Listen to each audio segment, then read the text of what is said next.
Hope we're live.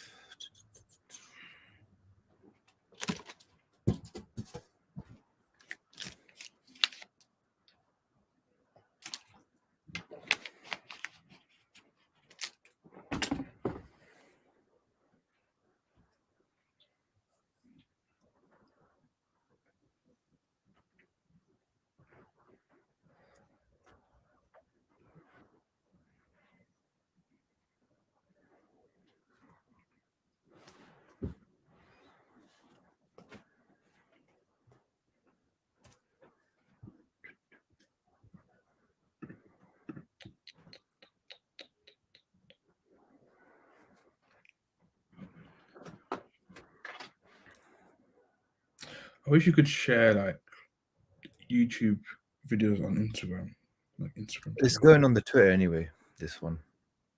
Okay. You know that Twitter thing that we do. So it should be there already. Yeah.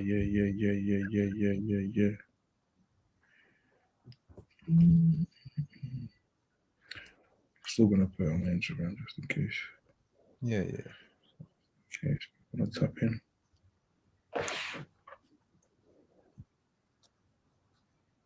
Let me know when you're ready and then we'll start. Yeah.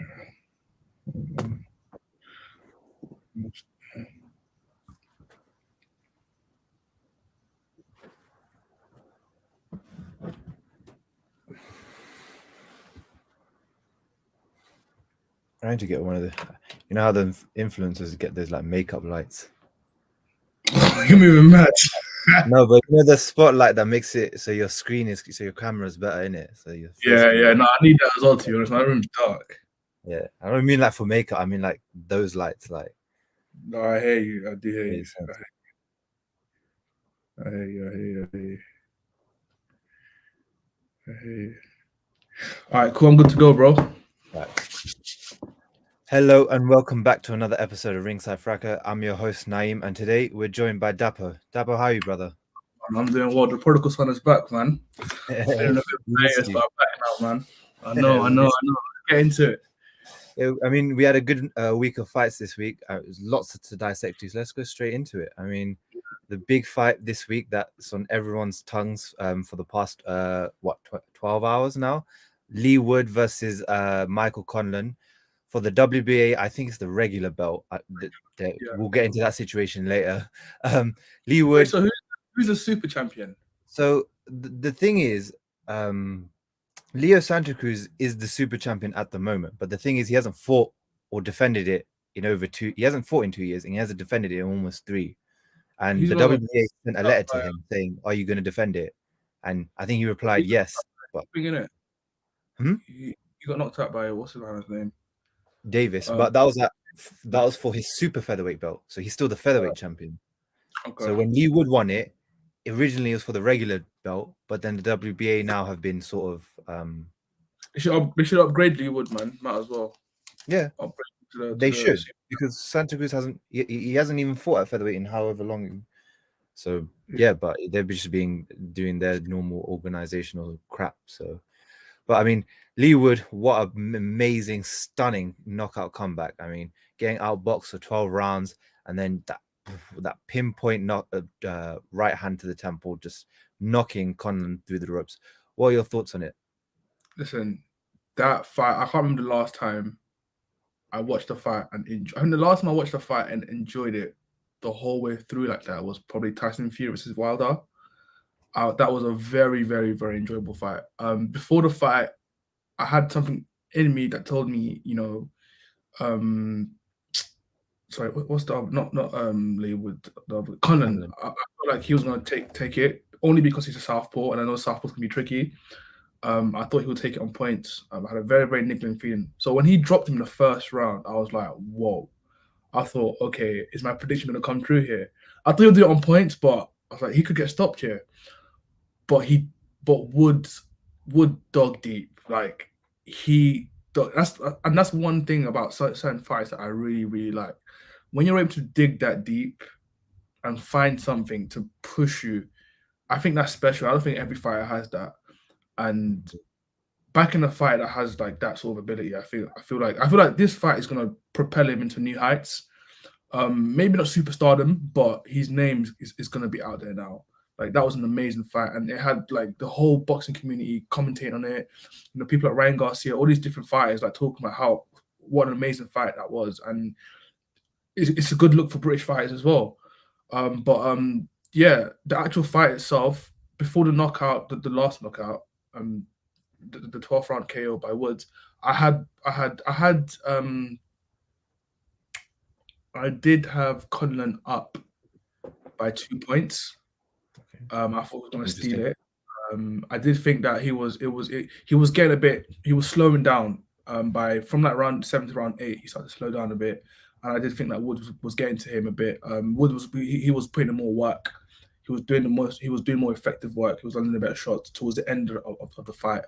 I feel like you could still see the effects from the first knockdown on Wood, but he just bit on his gum shoulder and just literally push himself through it, and that's special. That's a special thing for people to do in the ring. And the knockout itself, oh my god, like that's the kind of knockout that's going to be into your highlight reel. Like some fighters would only wish they could have a knockout like that, and they're real. What a knockout! Like, and I've seen like some people like, you know, there's like collages of like the first knockdown and the second knockout, and then you watch it side by side, and it just makes this brilliant story. Do you know what I mean? Like Wood got knocked down, and Conlan's team was celebrating, all gassed, happy, like yeah.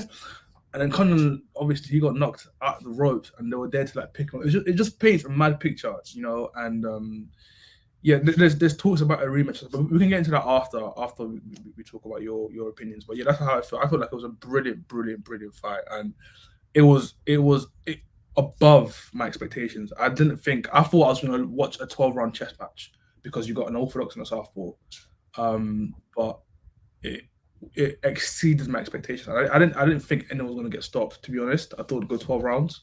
But yeah, sick fight, man. Honestly, I'm a fan of both men now. I'm a big fan of both men. Both of them, yeah, I agree with everything you said. Both of them are absolute warriors. Giving it all, putting it all on the line for 12 rounds and going as hard as they did. If we break it down round by round, I mean, the first round, Wood came out brilliantly. He looked strong physically. He's pressuring Conlan, and Conlan already established. They both established their sort of game plans where Wood would be the one coming forward, and Conlan would be picking his shots, engaging when he needed to, and taking the time.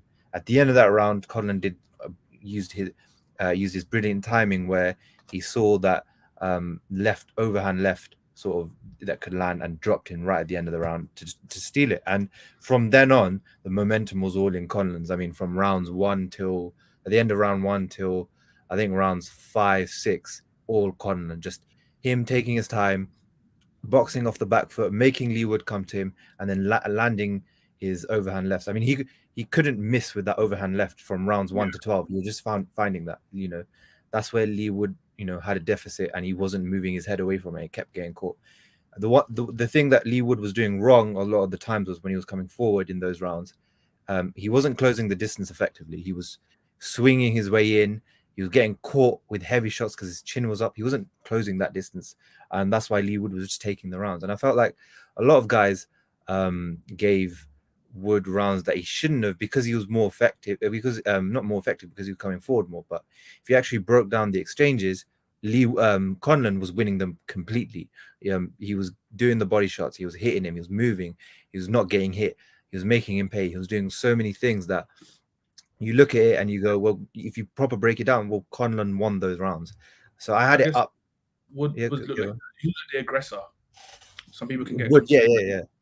He's got chin and heart. I mean, to come forward, take all those shots and not wither, you know, just keep coming forward. There's a lot of times where his legs would go out from under him, but he'd just stiffen it up and just come forward.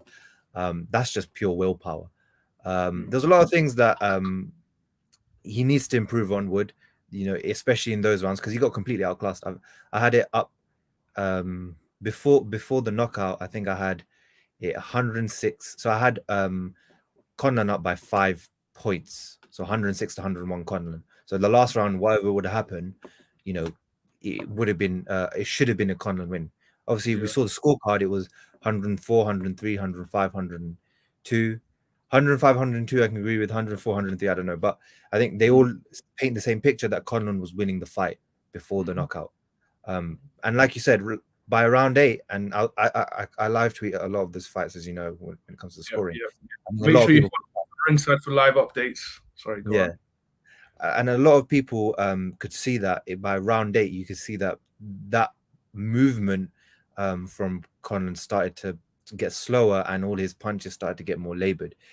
I think part of that is due to the fact that he would back up to the ropes and he would exchange with Conlan. He'd try to exchange with Conlan because that's the Irish guy in him. He wants to fight as well as boxing. He was doing that well in the first few rounds, but then afterwards he was getting caught with some shots here and there. I remember there was one thing, I'm just segueing here, but there was one thing that Jamal Herring said in a recent interview with Steve Kim. He said the good thing about Shakur Stevenson, when you watch him and you fight with him, is that as soon as his distance management in terms of his awareness around the ring is brilliant. As soon as his back touches that rope, he's off. He's not looking to engage. He's going to engage on his own terms. When he gets backed up, he's going to do what he has to. So he's dictating the pace, not letting the other do it, and then trading on that guy's terms. The thing that Conlan was doing wrong was every time he was on the ropes, he was letting Wood come to him and punch. Yeah. Even though Wood was still missing a lot of them, he was still getting one or two here and there. You don't want that, and that's why I think Conlan was basically by round. Not what knockout came. Ultimately, that's how the knockout came ultimately, because and you could just see he was tired by the time of the knockout. If you look at it, he was so tired. He was just, lazily putting his head down trying to move, and Wood saw that and just put that right hand to the temple and dropped him up. But he was just on 0, so it was his fight to lose. Conlan's. I think he's going to look back at it and be like, I should have won this. That's why he wants the rematch and everything. And I understand it. It's you were winning clearly, and you were in control of the fight for at least 10 rounds. Even in some of the runs he was tired in, he was winning them.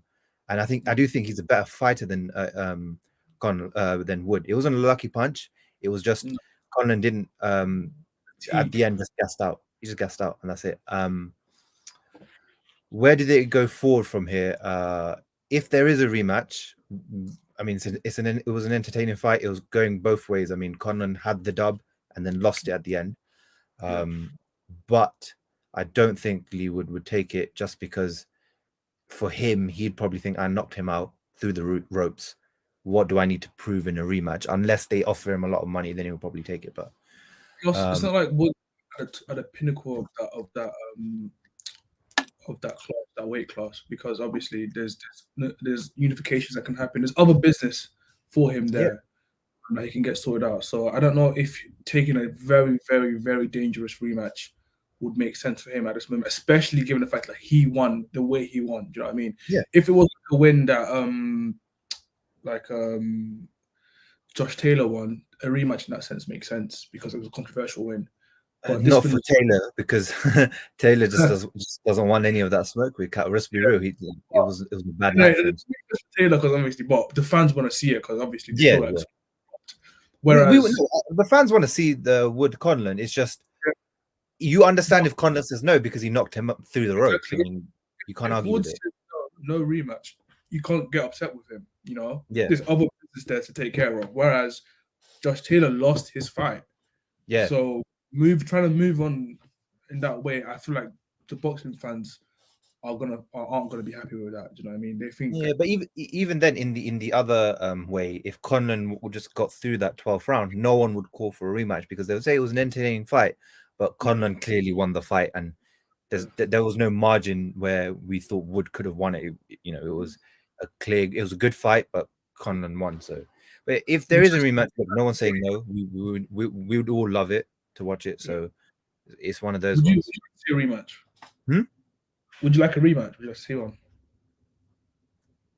For entertainment, yeah. But to move the division on, no. We need to get the division moving. Especially that division, it sucks. The featherweight division sucks. I mean, you had, Gary Russell Jr. holding it up for however many years, the WBC belt. Only recently now, Mark Magsayo dethroned him to take it. You've got that situation, with Leo Santa Cruz, where is he champion? Is he not? Yeah, and that fact that he's been holding that belt up. The good thing is that we've got Kiko Martinez fighting Josh Warrington soon, so hopefully that moves things along, and we can get a Wood in there with one of them. And then you got Navarrete, who's the WBO champion. He's also a dangerous guy. So those guys are something I think now, like you said, Wood's got a lot of fans and now a lot of eyes on him. Use that momentum to now push yourself into a unification bout, because you're in a position where the 126 isn't as deep and talented as it once was. Remember the likes of Shakur Stevenson, Lomachenko. There's lots of guys that were in here. I think at one point Tank was there. Big guys that you were never going to beat. Now it's a bit. There are guys that you can beat. Kiko Martinez, for example. Maybe Mark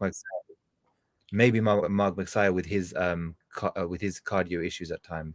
So take the opportunity now to get a belt, another belt, and a legit belt in this case. But we'll see what they do next, because you never know where the money is. They're gonna follow it. So as boxing fans, I think it's in our best interest to all to prioritize the progress of the division. So whereas people are trying for a rematch, I would say it's more important that Wood he faces other business that he has in that division, and there's a lot there, like you just mentioned, a lot of fights that he can fight, and coming off a knockout win like that, you have all the momentum in the world. You have everybody talking about you. So, I just really do hope that the sport itself and everyone involved in these fights, the promoters, whatever companies, make the right moves and put these guys against each other, because that division is really quiet. There are people fighting, but no one's excited about that division, and we can bring some real excitement there by having these fights. And the thing about and the same thing with Conlan is you didn't look bad. It was a bad knockout, but you didn't look bad in that. So move on. Even Conlan still he's still an active threat in that division. Do you know what I mean? Coming off a performance like that, his name is still there. So just go about fight the other guys that you need to, and just get the big and best fights going. And that's what you need to do, especially in a division like that where there is no one guy that we right now I could see that dominates, other than maybe if I had to choose, maybe Navarrete. Other than that, I couldn't pick on someone dominating. So everyone can fight each other, because I think there's an equal chance of everyone losing there. So it just get it moving. Don't be like the lightweights. Don't be like the heavyweights. Just get it going and fight each other. I mean, the heavyweights are now fighting each other, but fair enough. But speaking, you mentioned Josh Taylor recently, so we're going to speak about what Taylor and Leigh Wood have in common, which is their coach, Mr. Ben Davison. What'd you say? The PE teacher. So that's what I wanted to come into. So Ben Davison's 2022. So recently, Ben Davison has had 2 high-profile fights with 2 of his most high-profile fighters at the moment, Josh Taylor and Leigh Wood. I don't necessarily count Devin Haney, just because I think Bill Haney is the head coach, so I count that as a Bill Haney fighter rather than Ben Davison. Random. How did Ben Davison get into that camp? I don't know. Yeah, he's very good. It's so random. Okay. It definitely has to be MTK, but yeah. What are your thoughts? What are your thoughts on Ben Davison as a whole this year and as a whole in general?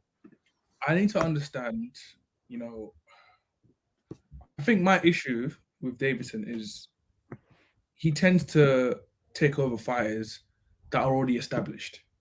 I haven't seen him build a fighter from ground up to make a statement and say that I am an elite level coach, or this is why I deserve my respect.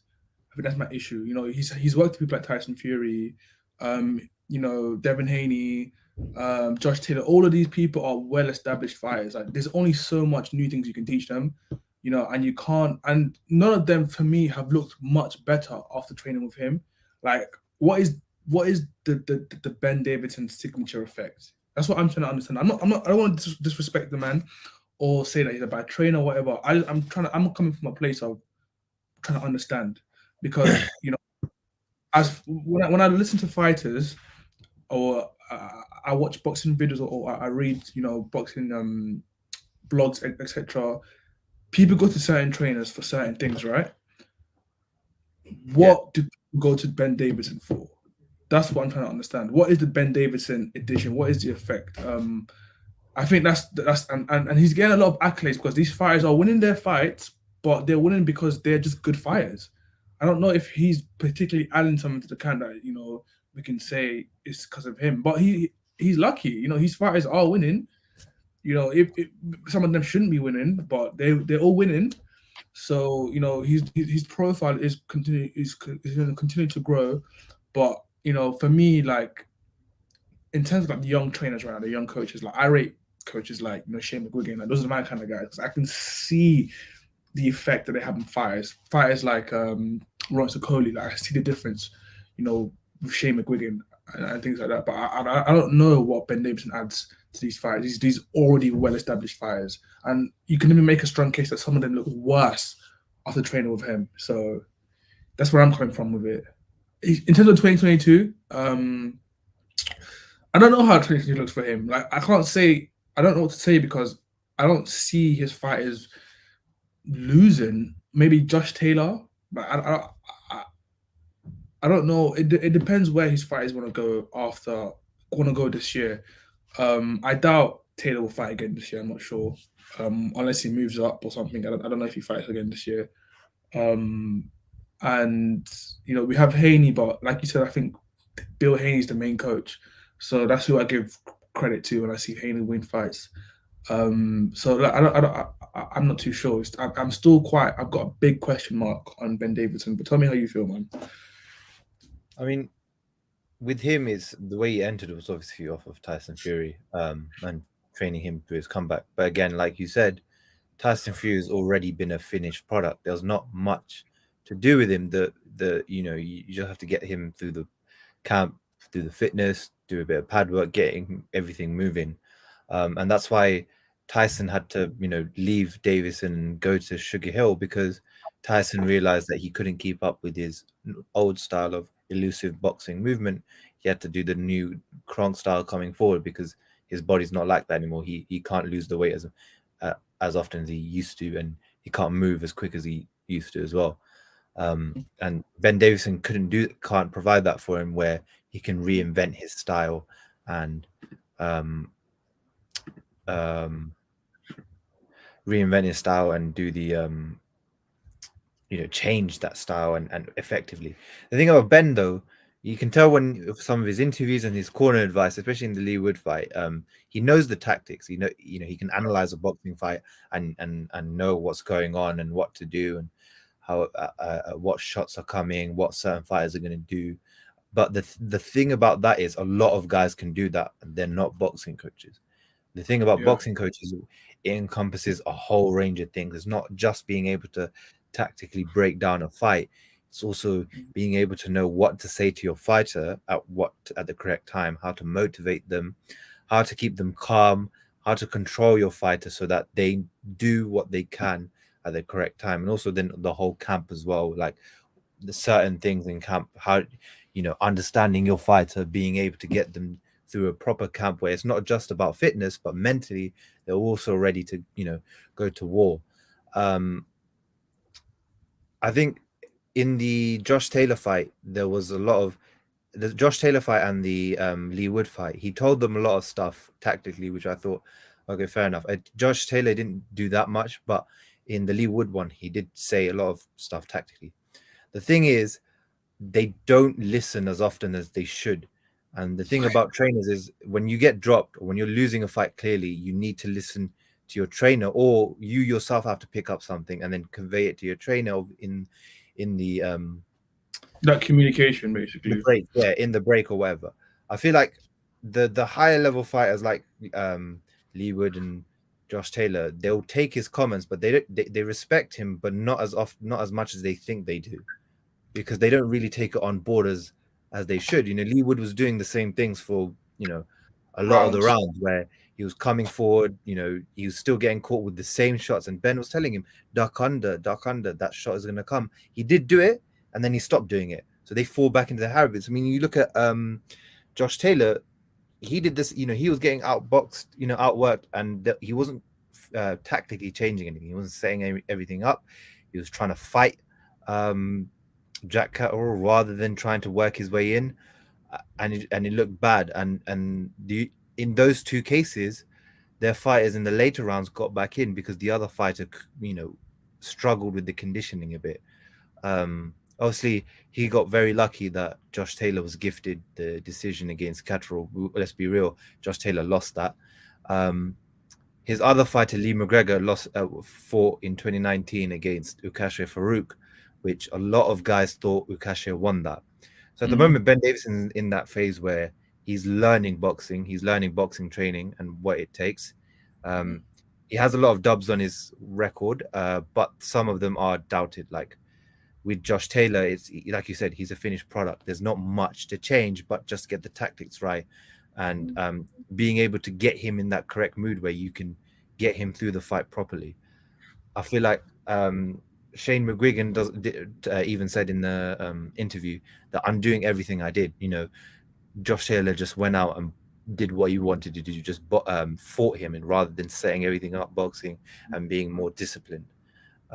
Because I feel like that's it. Is he came into this game as Tyson's friend, and rather than treating him like a coach, they treat him like a friend, and that's why in those high pace, high tension situations, they tend not to listen as often as they should to him.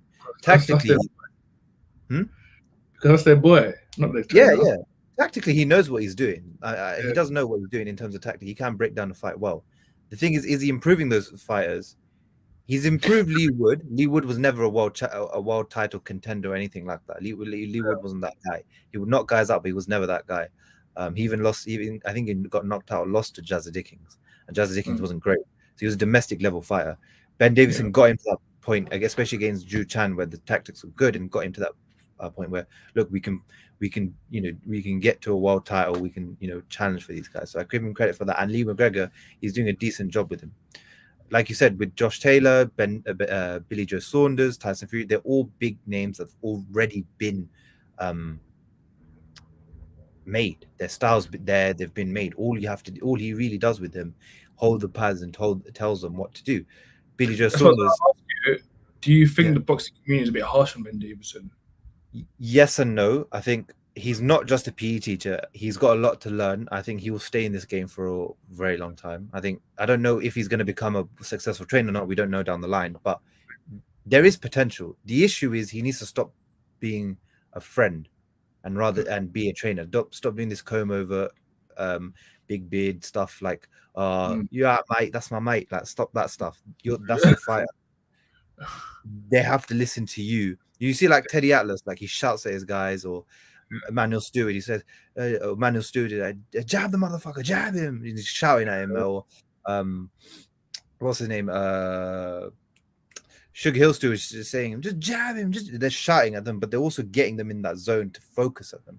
I feel a lot of times Ben Davison has that ego where they don't respect him, but he doesn't really need them to respect him. So because he's getting the W somehow.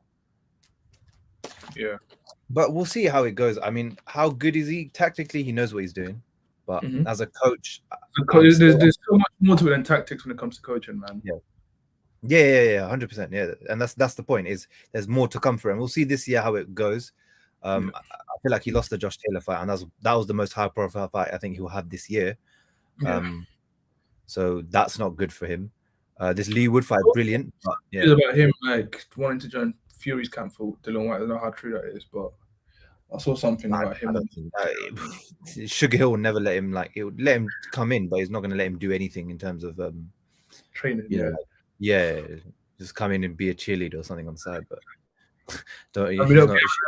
Devin for this year. Yeah, we'll see where Devin Haney goes, because Devin Haney is meant to have the undisputed, but again, that's in turmoil at the moment. So we'll see what happens with that. Again, Ben Davison, I think he's better than a PE teacher, as everyone calls him on Twitter, but it's hard to see. I don't rate him among the top coaches, but I think he can get there if he does the correct things. Is he doing them? I don't know. We'll see. We have to see as the year goes on, don't we? So, but I mean, fair enough. Last year he was one of the nominees for Trainer of the Year, so gotta give him credit for that. We got the undisputed title and Leigh Wood's title win as well. So we'll see. It's more of it's a game for time rather than it is right now. Can we judge him effectively? Let's move on to the next topic, which is, I'm excited for this one. I think you are as well. Vergil Ortiz next week is going to be fighting Michael McKinson in a welterweight contest. How excited are you for this, Dapo? I can't wait, man.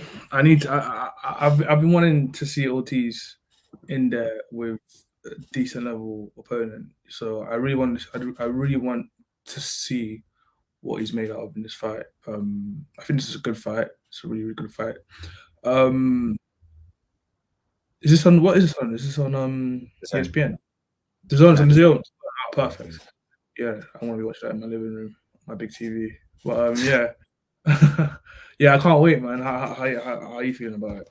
I mean, I think the thing about guys like, we always rave about Vergil Ortiz and Jaron Ennis. These are two prospects. I think they're contenders now. We can safely call them that in the welterweight division. They're both young, and both have now got bigger followings.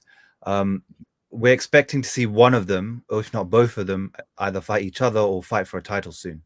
For Vergil, there was the option of either taking Avanesian or this, and Avanesian apparently turned down the Vergil Ortiz fight, understandably, because Vergil Ortiz yes and no. So there's levels to answer. So I mean, McKinson's an undefeated guy, yeah, and he's never looked bad in any fight. The issue is he's a slick, tricky boxer, so he's going to trouble Ortiz in the early rounds, especially. The only issue has he got power like that? No, he doesn't. Yeah, I think he's only gotten 2 knockouts in his 21 fights. It's just like it's a southpaw. Them southpaw guys are tricky, man.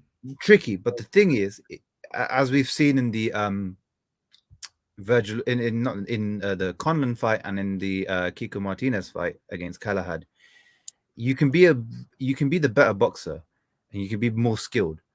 Between these two, I don't think he's more skilled than Ortiz. He's just going to be more tricky to deal with. But you can be the better boxer. If you don't have power to keep your guy at least at bay, forget knocking him out, just keeping him at bay. There's nothing going in his head. He's not going to be scared about coming forward, taking shots to try and land one on you. That's why Kiko Martinez landed that brilliant knockout on Galahad. That's why Wood landed that knockout on Conlan. He wasn't scared about taking those punches. He felt them. He was like, that's what you got? Fair enough. I'm going to keep coming. And that's what I think is going to happen in this fight, where early on, Vergil Ortiz is going to have trouble. He's going to be chasing McKinson a lot, trying to cut off the ring, but he's not going to be able to get that because McKinson's feet, his jab, he'll do that boxing spoiling style where we've seen from Catterall, where he'll move out the way, he'll hug, he'll tie, he'll do what you need to do to get through the rounds. Yeah. But the difference is Catterall had power and dropped Taylor, and that's what helped him. But then he got tired later on. But in this fight, I don't think McKinson has that power to trouble Ortiz. So Ortiz is just going to keep coming. And we've seen him. He's got an engine. He just goes 100 miles per hour like that out of nowhere. I mean, you saw in his last fight against, Aegis Kavaliauskas. And Kavaliauskas is a big puncher out that way. He even dropped Terrence, but obviously they didn't count it as a knockdown, but it was a knockdown if you're being real. He dropped Vergil. Vergil came down and dropped him 5 times. I mean... he dropped in, I think, 3 or 4 times in the round that he knocked him out in right at the end. I mean, he's got an engine, and when it's time to finish, Vergil will go for that finish. I think Vergil's 18-0, 18 knockouts. 18 knockouts. Yeah. And recently he's been fighting the bigger guys. It's a dangerous fight for this McKinson guy, man. He has to be careful. It's a real step up. Yeah, like big step up. His last fight was against Ronowski and then Chris Congo. So yeah, exactly what I'm saying. To go from that level to like Vergil Ortiz, it's a big step up. I genuinely won't be surprised if the fight finishes early. That's where my prediction comes in. I think early McKinson will find his success. It will be a bit tricky to deal with. I think later on, when Vergil's realizing this guy can't hit me, this guy can hit me, just doesn't mean shit to me. He's just going to keep coming forward, and then by the mid rounds, McKinson will get tired and he'll keep getting hit, and then he'll get dropped and probably knocked out, and by like rounds 7 to 10-ish, around those rounds. The good thing for Vergil is it was a good fight. I had McKinson versus Congo as well, so he might show me something new. I don't know. Yeah, he could. McKinson is full of surprises. So. Yeah, he's full of surprises, so we'll have to see. But I'm predicting an Ortiz win here. I think it stops him mid to late rounds. Yeah, same. The good thing for Vergil is that that's the type of style you need especially streaky southpaw, if you're fighting the guys like Terence Crawford and Errol Spence, you want to get used to those guys where. Sorry. So yeah, I'm agreeing with you. Them southpaw. Yeah, those tricky southpaws where they can show you a lot of problems and it's not working well for you. You want to get used to being frustrated, so then you can figure out a solution for that. And yeah, I think it's going to be another knockout to his record, added to his record. But if not, I'll be surprised. And again, McKinson, he says he's been saying in a lot of the interviews he's trying to do the upset here and he's going to surprise a lot of people again. So we'll see. And hopefully, I've been a Vergil fan since 2019, I think. So I've been on that train for a long time, and I just want to see this guy fight for a title at one point soon. Hopefully this year, or maybe start of next year, but hopefully this year. And I do think him and Jaron Ennis are the two guys that are going to lead that welterweight and light middleweight. Those divisions there. They're going to be multiple weight champions, 100%. I just can't wait now. You rate boots like that? Hmm? You rate boots like that? Yeah, 100%. Yeah. Okay. No one wants to fight him. I'm interested in him. I want to see how far he goes. The only obstacle for them is Terence and Errol. Yeah. At the moment, because they're so good. But anyone else, I think they beat. I can't wait for that Errol fight, man. Yeah, that's gonna be good. Yes. Sam's gonna be salivating on that fight, man. Yeah, it's a big fight though. Gonna be loving that. Yeah, it's a sick fight, man. It's a sick fight. And then, straight after that, I need that division cleared up, man. I need to see that Crawford and Spence fight, man. I need that. I need to just do, because they're going to move up at one point as well. I think both of them want to. If we're not going to get the undisputed in heavyweight, we need that undisputed in welterweight, man. We just need those big fights. Forget if it's for all the belts. I don't care about all the belts. I just want those two fights. Yeah, man. That's really it. It's the best of fights, to be honest. That's it, really. Let's move on to the Pro Bellum card that's happening this Saturday in Dubai, where Sonny Edwards and Regis Prograis are on the card. Sonny Edwards is defending his IBF flyweight title against Muhammad Wasim. What are your takes on just Sonny Edwards in general, and what do you want to see from him this year?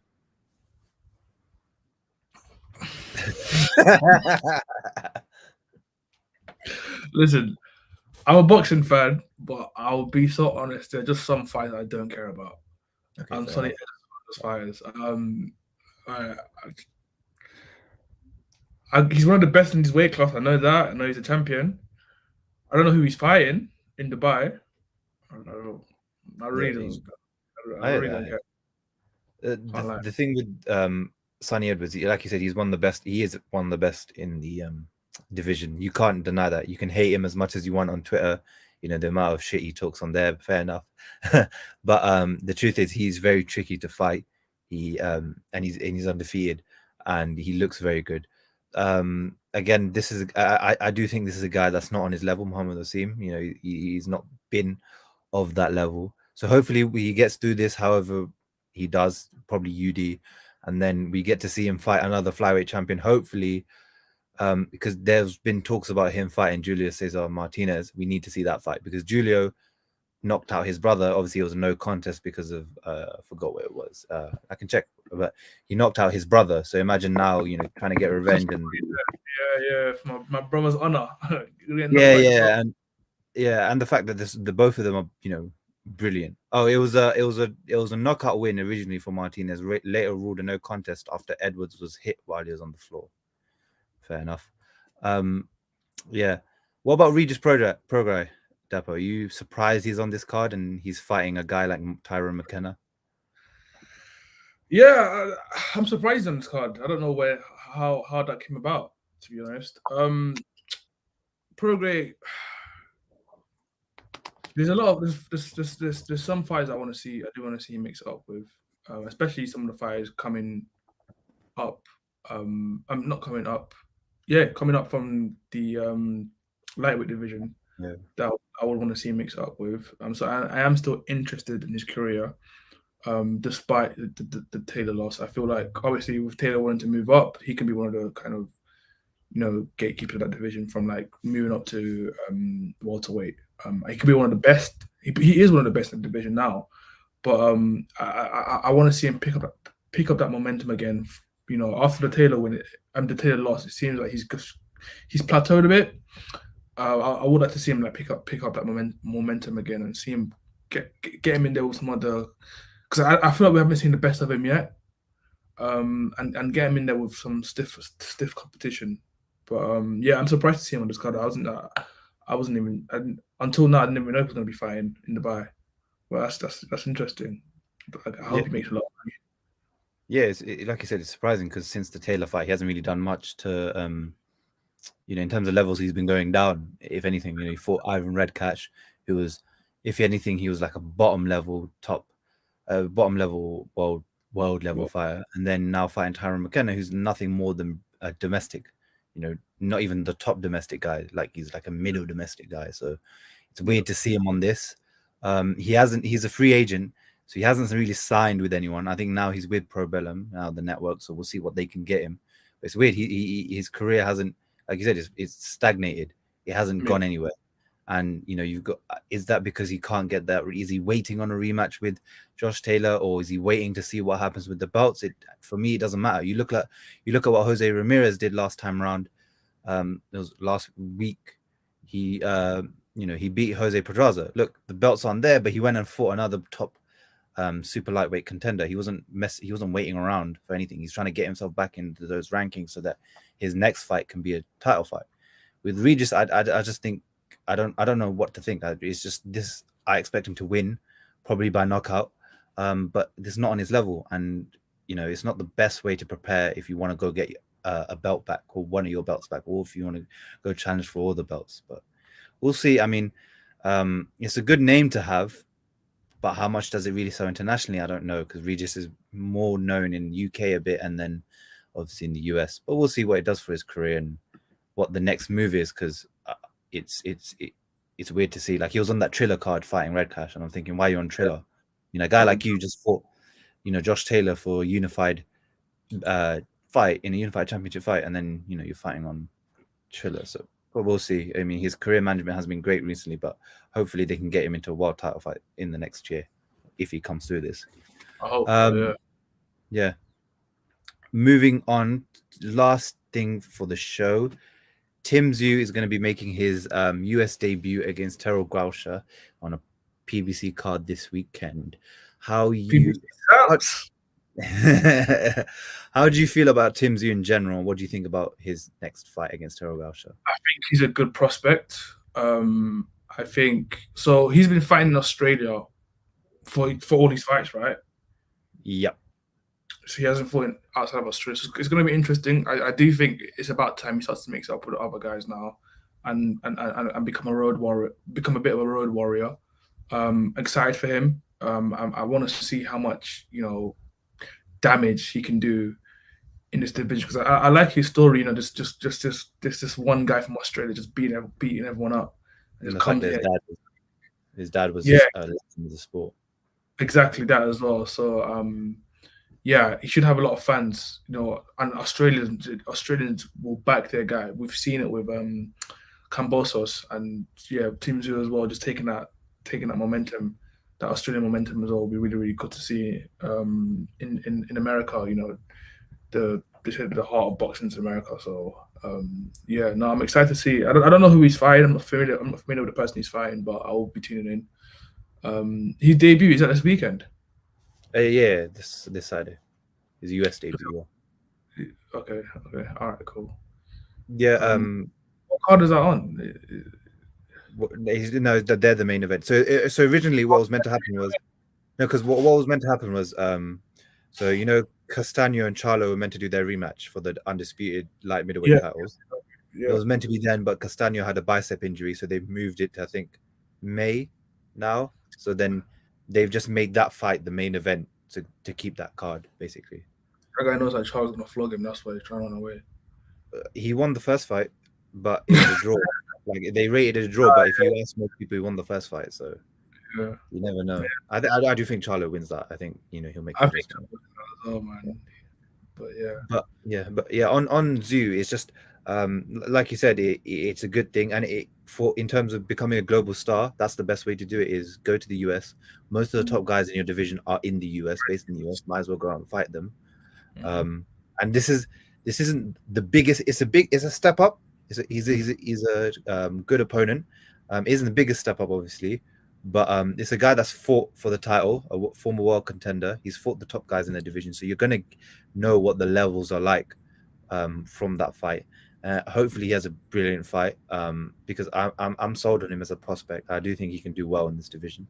And while the division is going through the motions of the undisputed, while all the titles wrapped up in that undisputed fight, get out there, make your name, and go around getting your experience that you need fighting the top guys, so that when you get to the point where your world title shot is called, and I think it'll probably be called for the WBO belt, if anything, you'll be ready for that. I think that's what he's been doing recently. How his career has been managed is perfect. He's been in.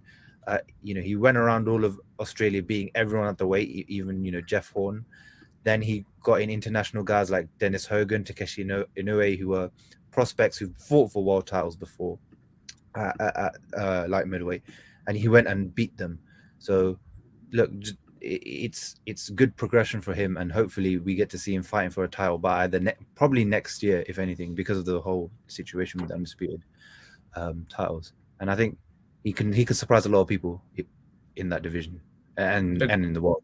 He could easily become a top star, like a pay-per-view, not pay-per-view, but like a big boxing star, especially in Australia, but around the world because of his dad's name, but also the way he fights as well. So I'm interested to see. It's got lots of fights to dissect next week. Lots of fights to dissect. So be sure to tune in next week. So thank you for joining us for another episode. Wait. Before we sign off, I want to talk about one thing.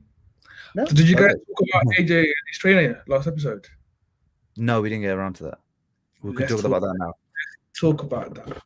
I want to know your thoughts on my boy saying that Angel Fernandez is his main trainer now. I don't understand what's going on. I am lost. So it's weird because he was at that, the Deji fight, for the YouTube Deji fight. So I don't think he was in the correct frame of mind when taking that interview. I thought he was drunk. Can't even lie. Yeah. Him and Chisora, listen. The heavyweight division. That division is in a very unfortunate place, in my opinion, with everything going on with Usyk right now. Like, I don't think there's a clear roadmap anymore. We have Dillian Whyte and Fury, which is exciting, but neither of them have the majority of the belts, right? Majority of the belts are tied up with Usyk, and we still haven't got our, like, obviously, I feel like, most people probably feel like Usyk wins the rematch versus AJ, but it hasn't happened yet. So we still need to see that. But obviously, with what's going on in Ukraine right now and Usyk being tied up with that, it's in such a confusing place. But when there's problems, there's always opportunity. And I can't help but see so much opportunity for AJ to use his time to really, really make himself the fighter that he wants to be moving forwards. I don't feel like AJ has much time left in his career, like maybe 4 or 5, max 4 years for me. Left in the tank, maybe 5 years. But if he's really serious about becoming this fighter that he wants to be and taking out these guys, because what he will need to learn to take out Usyk is so different from what he will need to learn to take out a Fury. Do you know what I mean? Like, it's just 2 complete different fighters. But he, just to be a complete fighter, I'm worried that someone like Angel being there his past 3 fights, and you've chosen him as your main fight. Somebody in the boxing group chat say he made a very, very interesting point. Well, not a point, but he a theory that maybe the reason why this has happened is because, before Rob McCracken joined the camp again when he was out in Tokyo, Angel was just saying, let's just go out and fuck this Usyk guy up. But Rob maybe came back and said, no, let's box him instead. Because maybe Angel said that, that's why he's picked him. I don't know what's going on, but I feel like, I don't know what to think, man. I really don't know what to think. Even if AJ doesn't win this fight or whatever, at the very least, I'd like to know, like, I'd like to feel like he tried, he did everything he could. Do you know what I mean? He got the right trainer, he did everything. He's just not a good enough fighter. That's all. But at this moment in time, I'm not sure. What are your thoughts on that, man? Whenever we used to discuss on the pod about AJ's trainer, I've always said we'll never know who the correct trainer for him is, because only he will know who the best trainer is. Only you know who's the guy that can get the most out of you and get you in the best form. The thing is, I think in that interview, I think he was meant to say that Angel was the guy that he was working with at the moment on the pads. I don't think he necessarily said that as his new trainer. I wouldn't be surprised though if it's his new trainer, because he hasn't announced one. So I wouldn't be surprised if he just didn't have a trainer and Angel was just the main coach now. Based off the background of what I've read about Angel, is he's learned from Ismael Salas and the Cuban guys, and he loves the pad work where you're moving a lot, but you're throwing a lot of shots. So if he is a new trainer, you'll see AJ throw a lot more punches than he has before. Okay. How that affects his cardio, and only time will tell in the actual fights. Again, I think that interview was just him just saying, yeah, I'm just with Angel now, like training, and we've all taken it as that's his new trainer. I don't know what AJ's doing. I told you he comes down to my local gym and he just does like gym there. Like he just works out like a regular. Yeah, like I don't know. I need to go there once and get his signature, but saying that get a photo, you know what I mean? But I don't know what he's doing. I don't know what the plan is, because I don't think he knows either, because originally no one knew. It was confusing, but now obviously with all the Usyk and Ukraine stuff, there's AJ's future is sort of in question in terms of where is he going to go next. And they said, I think Eddie Hearn said in recent interviews, they're going to give it 2 weeks. If the situation is at a point where it's not going to improve, where the Usyk can't, which I doubt was going to improve, or fly out, AJ will take a fight against someone else in the meantime, and then obviously fight Usyk after. There's been a lot of names in there, like Deontay Wilder, Wallin, Luis Ortiz, Joe Joyce. I prefer the Wilder fight. A lot of people say, "Oh no, he needs a southpaw to prepare." You can't prepare for Usyk. No, not. I think other than Fury, not many guys has that level of volume, that IQ, and that cardio that Usyk has. There's no Otto Wallin, just because he's southpaw, he's not going to do shit. If you think that's going to help you prepare for Usyk, fucking no, he's shit. Sorry, he's shit. No, like, after that Bombzil fight, I watched him in. Don't want to see it. And AJ said it true. Like I've stopped Joyce in 1 round, and I've beaten the crap out of Otto Wallin in the amateurs. Obviously, you should fight them in the pros. But if you're taking it from the view that he needs, Otto Wallin's not that guy though, man. He doesn't need to fight him. No. If Otto Wallin's out here beating people up, but he's still living off a Fury loss. That's the only reason why his name is in the mix, because he gave Fury some problems, but ultimately lost the fight. Yeah, like he didn't win the fight and was robbed. He lost. So his name is only in these circles because of a Fury. He caused Fury some problems. So I don't know why people throw his name in here. I don't understand. I don't want to see that fight. I think the fight that makes the most sense for me personally is Wilder. But obviously that's a very dangerous fight. That's dangerous, but money. There's a lot of money in that, and it's a big fight. He does beat Wilder, and he beats him better than Fury ever did. That's a statement in itself. Yeah. So and that just clears that, because that thing is still there. Like you've never fought a top 3 heavyweight before. That's still on his name. Yeah. So I think Wilder makes the most sense in my opinion. As the Joyce fight, I think a lot of people disrespecting AJ there, because the thing about Joyce is, I feel like people are confused about Joyce because he beat because of the Dubois and Carlos Takam fight. I don't understand what people are seeing in Joyce fight. Like, he's got a good chin. Joyce is good, but like I said, against the top guys, he won't do anything. Yeah, top guys, he won't do anything. I think Joyce beats White. I think Joyce beats White, but I don't think he beats anyone else. Yeah, maybe Wilder now, but at the time, no, Wilder would have knocked his head off his shoulders. And same with AJ. Like, they're made for them, AJ and Wilders, man. Them guys don't move their heads. Literally. AJ would just batter him. He'd be landing all his combinations. He wouldn't miss a single combination. That's someone that he's sparred with time and time again. Like, do you know what I mean? People think like he's scared of Joyce and that. Just stop that nonsense, man. But yeah, that's really what I wanted to talk about. No, it's perfect way to end it off. And yeah, so thank you for tuning in this week. Give us like and subscribe, give us 5 stars on Apple Podcasts and Spotify, and hopefully we'll see you in the next one with more fights to come. Peace.